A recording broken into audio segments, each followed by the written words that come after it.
My journey.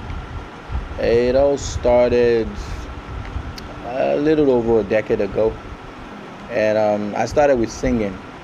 I did music for a little bit before I left for the United States, but before then, I featured in like two movies.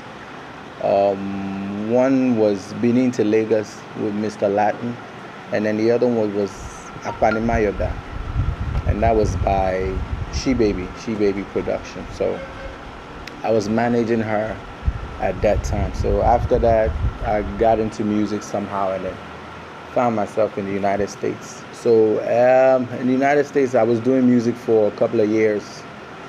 I'm gonna say like 5, 6 years, and then I slowed down a little bit in 2017, and then I took a 2-year break. So in 2019, I joined the Association of Yoruba Movie, actors and movie producers of the United States. It's called TAMPAN.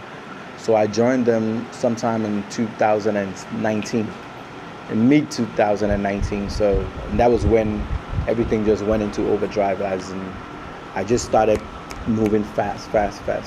So I featured in like 2 movies with them, and then I produced my own movie over there. Can you tell us about the movies? One of them was we have zones, different zones. So one of them was a zonal movie. I forgot the title now. It was filmed in New Jersey, and then the second one was produced by Bola Adebayo, one of our members too. It was titled Mojere, MOJ. I featured in that too. It was just a small role, and then after that, then I started to write my own script.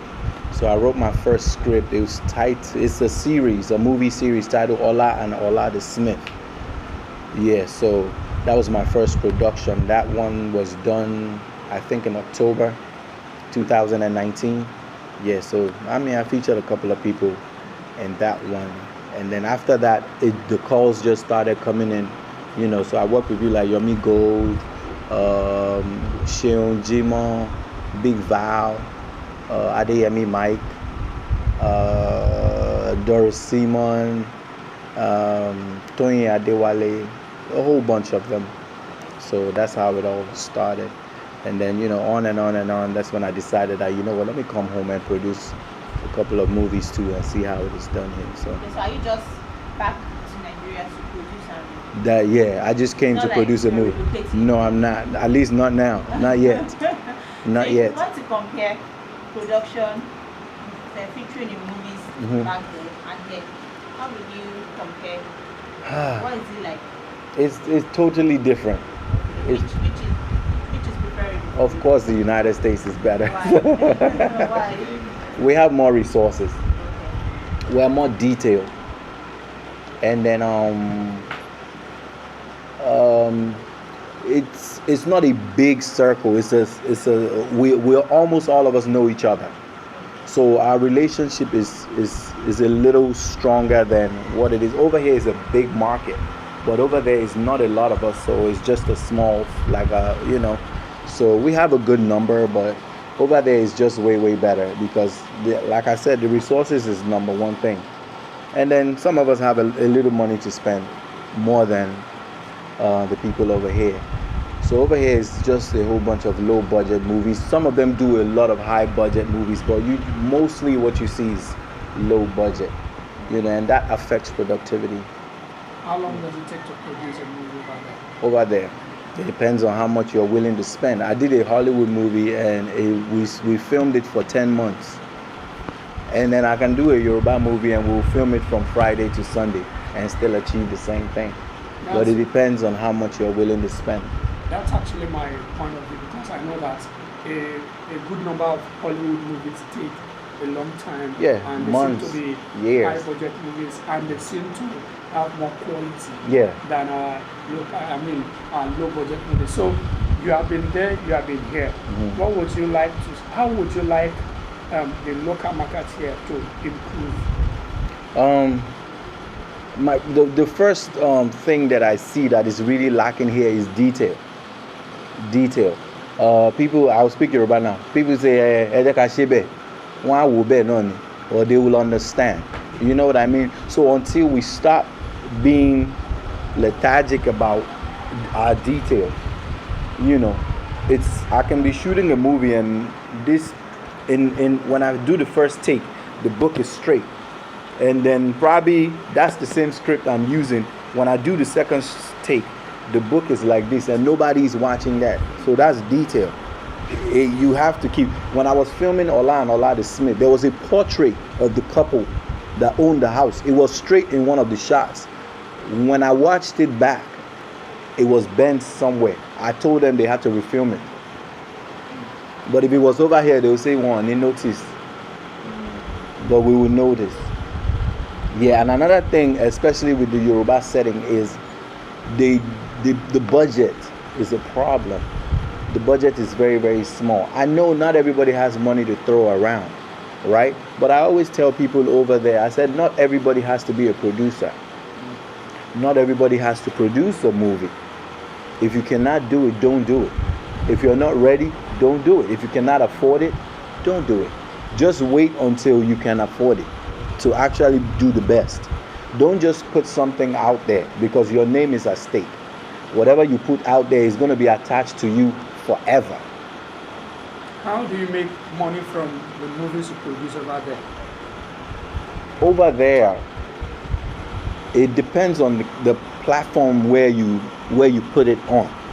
Mostly with what we do over there. If we're doing Nollywood movies, 9 times out of 10 we still sell it over here. We still to the marketers over here. But over there, the way we make money is through the internet, which is lacking over here. The internet is not really strong. When I was coming here, I couldn't even get network to even view one single YouTube video. But over there is click and watch. So if I put my video on any platform over there, it's going to be seen like immediately. So that encourages people to watch it more because nobody buys no DVDs over there. We don't buy CDs and all of that. Everything is online. So all you have to do is put it on a platform. If you're lucky and you can get it on Netflix, Netflix pays people millions of dollars to have their movie on there. So that's how it is done. As different from what is done here. You go to a marketer, you produce a movie for like ₦1 million, and you sell it to a marketer. He's offering you 800,000 naira. So 9 times out of 10 we're running at a loss over here. But over there, when you produce your movie, if you put enough promo into it, you're probably gonna make like double what you put in it. So let's talk about the projects you have in mind. Tell us about you're just returning. You're here to film a few projects. So let's into those projects. Okay. I'm done with the major one that I came for. It's a movie titled Love and Betrayal. So that is done. We finished film. It's Yoruba movie. The title Ife Ati Odale. Yeah. So we filmed that last week and we're done with it. You know. So I should be coming back sometime in the middle of the year to produce another 2 movies. I'm still scripting one of them. The other one is complete. So, but when I go back, I have another, I think 3 movies that is already done that we're gonna start filming at the end of March. Yeah. So it's the ball is rolling. So how long have you been in the industry? When you say industry, you see the movie industry. The movie industry. Like I said, I did 2 movies in, I think it was 2008. So 2008 till now is 12 years. Even though I went away and just came back. So, but I've been doing, after I left the movie, I started doing music, and I was still dealing in the. Combine everything: music, movie, producing, directing. Yes, it's. How do you just do everything? It's not easy. I'm telling you. It's not easy, but one thing is the determination. You know, I realized that I have a lot of gifts. I can do a lot of stuff. Like I said, I produce, direct, write script, do a lot of stuff, and I do music. So in whatever little time that I have, my twin brother, I was telling him this morning, I go everywhere with my laptop, and there are a whole bunch of scripts on there that every little time I have, I just come out, I type a couple of scenes. So it's all determination. Anybody can do it. Will you go extra miles to acquire more knowledge? About it, Yes. I took a music class in college last year, just a music class. And then when I go back now, I was talking to Ibrahim Shatta. He was on the production that I did, and he made one statement. He said one of the biggest problems that actors and actresses have here is education. It's not a 4-year course. Education is not until you have a total BSc. But the little thing that you find yourself doing, there's whatever you know about it, no matter how many years you've put into it, there's always room for improvement. And when he made that statement, I held on to that because we mentioned people like Kunle Afolayan. What makes Kunle Afolayan on the top of his game now is because he acquired a little more knowledge from New York Film Academy. That's why, and that will raise your price. It's just like you go get a job. They will not pay an OND holder the same thing what they pay a BSc holder. And they will not pay a BSc holder the same thing they pay a master's degree holder. Same thing with a PhD. So there's always a way to go ahead and increase your worth. So that's what I'm going to, that's my next step, to go to directing school, script writing school, and just acquire some extra knowledge, something above the other person. You said something that piqued my heart earlier, and I'm trying to look for a way to solve that problem.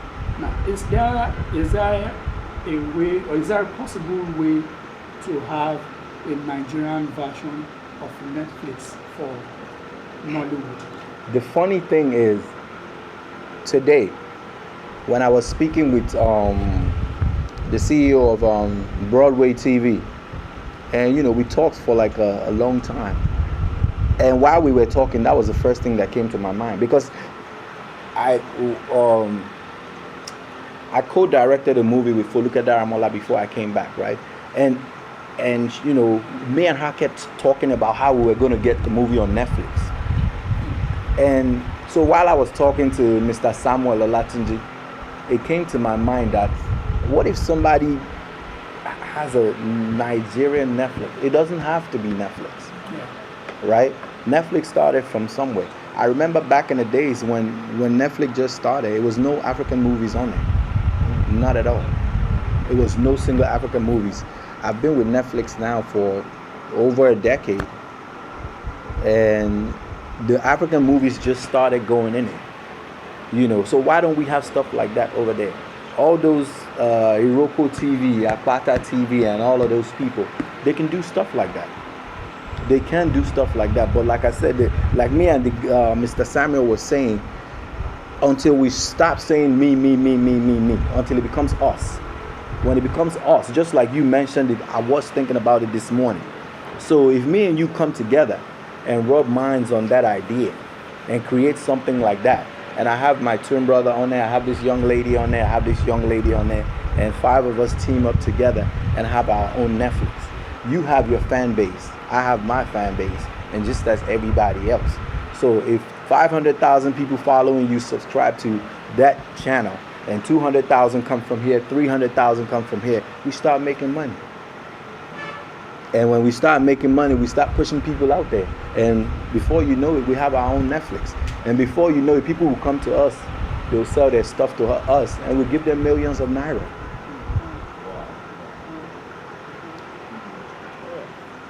I'd like to ask, what's the acceptance of Nollywood movies over there? Because you made a statement, you said all of the movies you produce there, you still got to sell 80% of them movies here. to here. Now, the acceptance, I mean, a couple of years back, they be like, oh, we can't understand what they're saying and all of that. But with the help of closed captioning, when they subtitle that stuff, I'm entering offices and I'm seeing Jamaican people, white people, Irish people, and all of that, and all they want to watch is Nigerian movies. Yes, I'm telling you, all they want to watch is Nigerian movie. Some of them will come to me like, okay, I've seen you on something, or where's your stuff, and they pull it up on YouTube, and and they see. So yes, they are really, really starting to accept what we have to offer. You know, it is Hollywood, Bollywood, and Nollywood. You know, all over the world. And I was telling them at Broadway TV that very, very soon, Nollywood is gonna go above Bollywood and meet up with Hollywood, because the acceptance is just tremendous. It's just amazing. I'm telling you, you see people walk up to you and say, "Oh, tell me a name of a Nigerian movie. I want to go see it." And before you know it, they start telling each other.